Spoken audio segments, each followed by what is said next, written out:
మహాభారతం 53వ ఎపిసోడ్లోకి స్వాగతం. గత ఎపిసోడ్లో తల్లి కుంతీదేవితో కలిసి పాండవులు ఏకచక్రాపురం అనే గ్రామం వెళ్ళి అక్కడ ఒక బ్రాహ్మణుని ఇంట్లో ఉంటారు.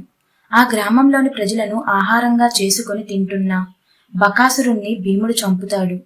ఒకసారి తాము ఉంటున్న బ్రాహ్మణుడి ఇంటికి ఒక విప్రుడు వస్తాడు. ఆయనను రాజుల గురించి రాజ్యాల గురించి పాండవులు వివరంగా అడుగగా ఆయన పాంచాల అను రాజ్యాలన్నింటిలోకి గొప్పది. ఆ రాజ్యపు రాజు ద్రుపదుడు అగ్నిహోత్రము నుండి కూతురును కొడుకును పొందుతాడు అని చెప్తాడు. అది ఎలా జరిగింది అని పాండవులు అడుగుతారు. అప్పుడు ఆ విప్రుడు, ద్రుపదుడు యాజుడు ఉపయాజులకు సేవ చేసి యాజుడిని యజ్ఞం ద్వారా తనకు పిల్లలు కలిగేలా చేయమంటూ అభ్యర్థించడం గురించి చెప్తాడు.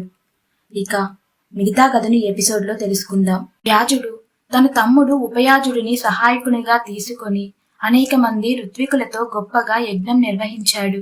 అగ్నిదేవుడు సంతృప్తి చెంది అగ్ని జ్వాల లాంటి భయంకరమైన శరీరం కలిగి పెద్ద ఖడ్గం, ధనస్సు, కిరీటంతో అలంకరించబడిన రథం పైన కూర్చుని ఉన్న నవ యువకుడిని సృష్టించి ద్రుపదునికి కుమారునిగా అందించాడు.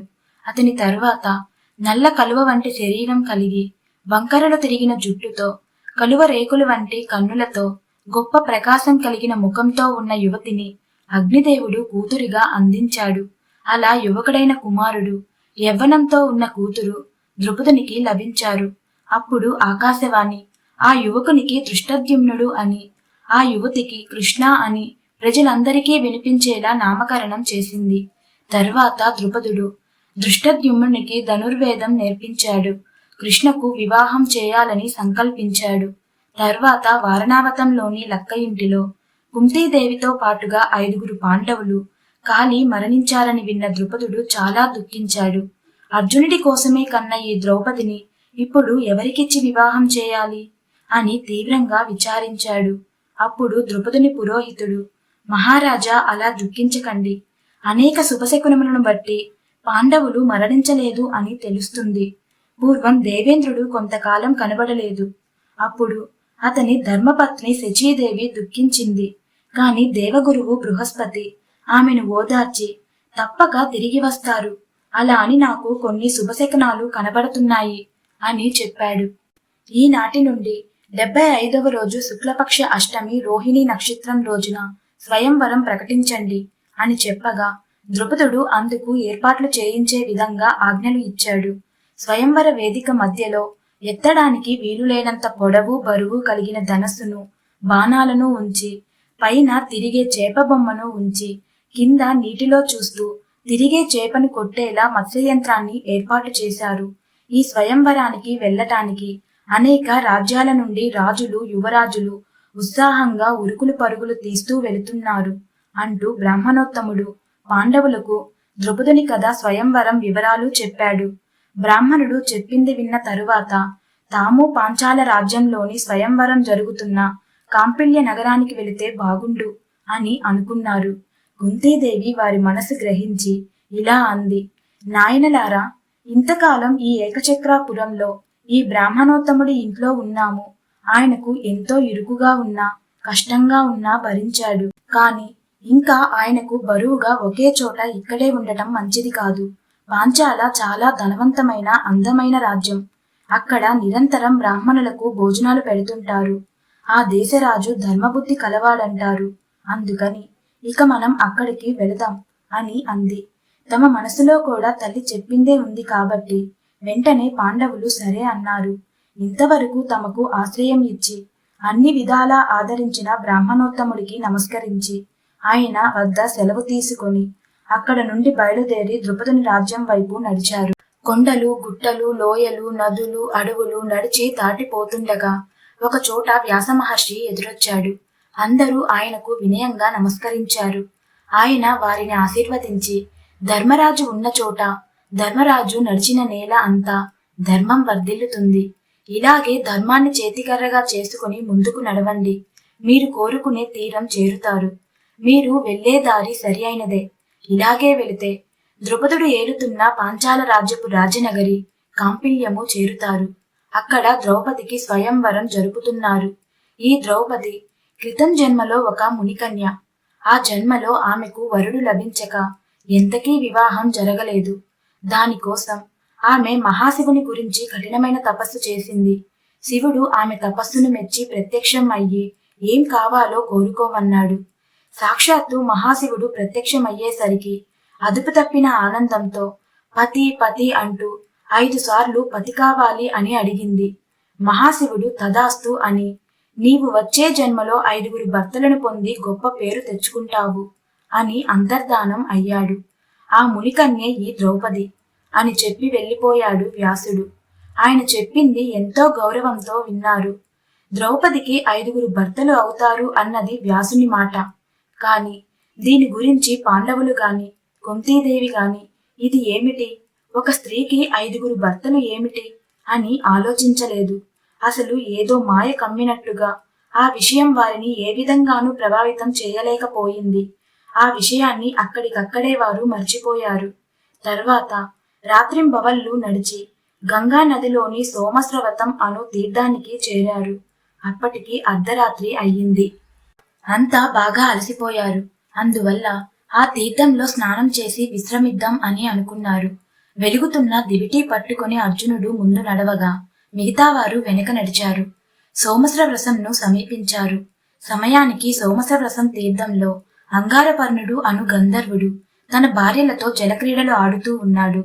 వెలుగుతున్న దివిటి ఎండుటాకులపై పడటం వల్ల ఏర్పడిన పాదాల సవ్వడికి అంగారపర్ణుడు కోపించి తన వింటి యొక్క అల్లెతాడుతో శబ్దం చేసి, అర్ధరాత్రి ఉదయం సాయం సంధ్యల్లో భూతాలు యక్షులు గంధర్వులు రాక్షసులు తిరుగుతూ ఉంటారు.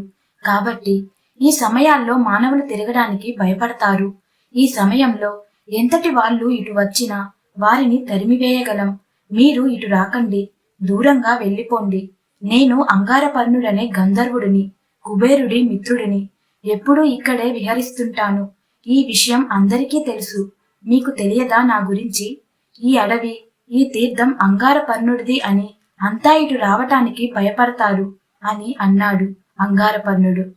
బలహీనులు, అల్పులు నువ్వు చెప్పిన విధంగా భయపడతారు. మేము వీరులం. ఎవరైనా అడ్డు వస్తే అంతు తేల్చే సత్తాగల ఉన్నవాళ్ళం. మేము నీకు భయపడి లొంగిపోవటం ఏమిటి? అయినా అడవులు, నదులు, కొండలు నువ్వు సంపాదించి ఎక్కడి నుండైనా తెచ్చావా? ఈ భూమి మీద ప్రజలు ఎవరైనా రావచ్చు, ఈ తీర్థాన్ని సేవించవచ్చు. వద్దనడానికి నీవెవరు అని అన్నాడు అర్జునుడు. అర్జునుడు ఇంకా ఇలా చెప్పాడు. ఎత్తైన హిమాలయాల నుండి 3 పాయలుగా బయలుదేరిన ప్రవాహం ఒకటి శివుని జటాజూటం పైకి దూకి అక్కడ నుండి భూలోకానికి దిగి గంగా అనే పేరుతో సముద్రంలో కలుస్తుంది. మరొకటి ఆకాశ మార్గాన పయనించి మందాకినిగాను, ఇంకో పాయ పాతాళంలోకి పయనించి భోగవతిగాను పేరు పొందింది. శివుడి జటాజూటం నుండి కిందకి గంగలా దిగి మన కోసం వచ్చిన ఈ తీర్థంలో స్నానం చేయకుండా నీకు భయపడి వెళ్లేవాళ్లం కాము అంటూ ఆ తీర్థంలో వారు స్నానాలు చేయటానికి సిద్ధపడ్డారు. అందుకు ఆగ్రహించిన అంగారపర్ణుడు వాడి అయిన బాణం ఒకటి వేశాడు. అర్జునుడు తన చేతిలో ఉన్న వింటితో పక్కకు కొట్టి తప్పుకొని, అర్ధరాత్రి చాలాసేపు యుద్ధం చేయటం ఇష్టం లేని అర్జునుడు త్వరగా ముగించటానికై ఆగ్నేయాస్త్రం ప్రయోగించాడు. గొప్ప చరిత్ర కలిగి గురువుగారి ద్వారా పొందిన ఆ బాణం అంగారపర్ణుడి రథాన్ని కూల్చి కాల్చివేసింది. అంగారపర్ణుడు విల్లములు కాలిపోగా కింద పడిపోయాడు. అర్జునుడు అతడి జుట్టు పట్టి ఈడ్చి తెచ్చి ధర్మరాజు ముందు పడేశాడు. అప్పుడు అంగారపర్ణుడి భార్య కుంభీనసి, లోకానికంతటికి రాజులైన మీరు నాకు పతిభిక్ష పెట్టండి, మీకు మరింత ధర్మం పెరుగుతుంది అని అర్థించింది. ఓడిపోయిన వాడిని, కుంగిపోయిన వాడిని దయతలచి వదిలిపెట్టుట మంచిది. అర్జున, ఇతడిని విడిచిపెట్టు అని అన్నాడు ధర్మరాజు. ఓ అంగారపర్ణ, ధర్మాత్ముడైన మా అన్నయ్య చెప్పాడు కాబట్టి వదిలేస్తున్నా, వెళ్ళిపో అంటూ అతడిని వదిలిపెట్టాడు. నన్నింకా అంగారపర్ణ అని ఎందుకు పిలవటం? ఓడిపోయిన వాడిని అలా పిలిస్తే లోకం నవ్విపోతుంది. నీ ఆగ్నేయాస్త్రం నా రథాన్ని దగ్ధం చేసిన గంధర్వ మహిమ కలిగిన నా రథం చిత్ర విచిత్ర రత్నాలు మనులతో మళ్లీ సిద్ధం అయ్యింది. కాబట్టి ఇప్పటి నుండి నన్ను చిత్రరథుడు అని అంటారు. అర్జున, నాకు నీతో స్నేహం చేయాలని ఉంది. నీవు నా రథాన్ని దగ్ధం చేసినా నాలో నీ పట్ల వ్యతిరేక భావం లేదు. అందువల్ల నేను నీకు చాక్షుషీ విద్య ఇస్తాను. ఈ విద్య మొదట మనువు నుండి చంద్రుడు, చంద్రుడి నుండి గంధర్వరాజైన విశ్వవసు పొందగా ఆయన నుండి నేను పొందాను. ఈ విద్య వల్ల 3 లోకాల్లో జరిగేదంతా చూడవచ్చు. ఈ విద్య మా వద్ద ఉంది కాబట్టి మానవుల కంటే ఉత్తములుగా ఉన్నాము. దేవతలు కూడా మమ్ములను ఆజ్ఞాపించలేకపోతున్నారు. ఈ విద్య దుర్మార్గుల వద్ద ఉంటే పనిచేయదు. మీరు తపతి వంశస్థులు కాబట్టి మీ వద్ద ఇది పనిచేస్తుంది. దీన్ని మీకిస్తాను. దీనిని పొందుటకు ముందు 6 నెలలు వ్రతం చేయాలి. అలాగే మీ 5గురికి ఒక్కొక్కరికి 100 మహాబలం వేగం గల గంధర్వజాతి గుర్రాలను ఇస్తాను.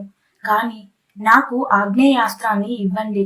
పూర్వం దేవేంద్రుడు వృత్రుడు అనే రాక్షసుడి తలపైన వజ్రాయుధం ప్రయోగించాడు. వాడి తల 10 ముక్కలయ్యింది. ఆ 10 ముక్కల్లోని శక్తి వరుసగా బ్రాహ్మణులలో వేదశక్తిగా, క్షత్రియులలో ఆయుధ శక్తిగా, వైశ్యులలో నాగలి శక్తిగా, శూద్రులలో సేవాశక్తిగా, గుర్రాలలో వేగాలుగా మారి ప్రవహించింది. వాడి తల అంతటి బలమైంది. అలాంటి వేగమైన గుర్రాలు రాజులకు ఎంతో ఇష్టమైనవి.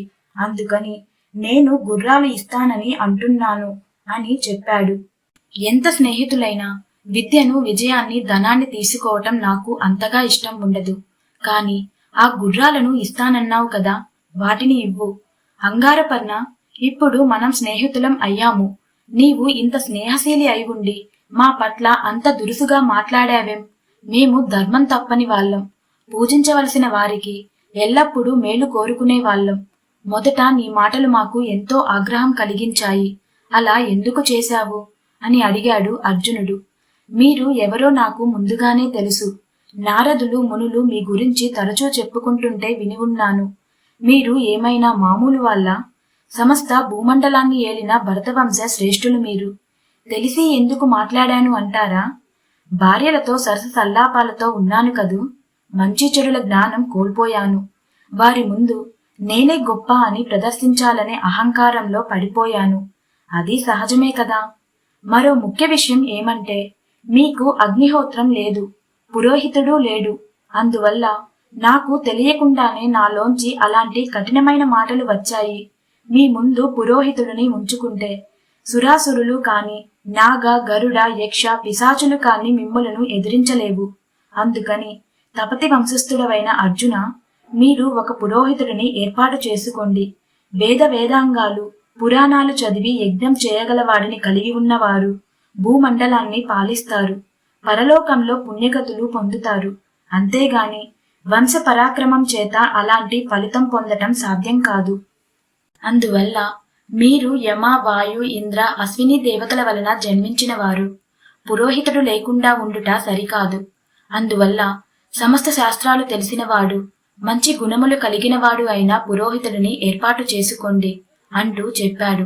సరే, అలాగే చేస్తాం. కాని మమ్ములను తపతి వంశస్థులు అని పిలిచారు మీరు.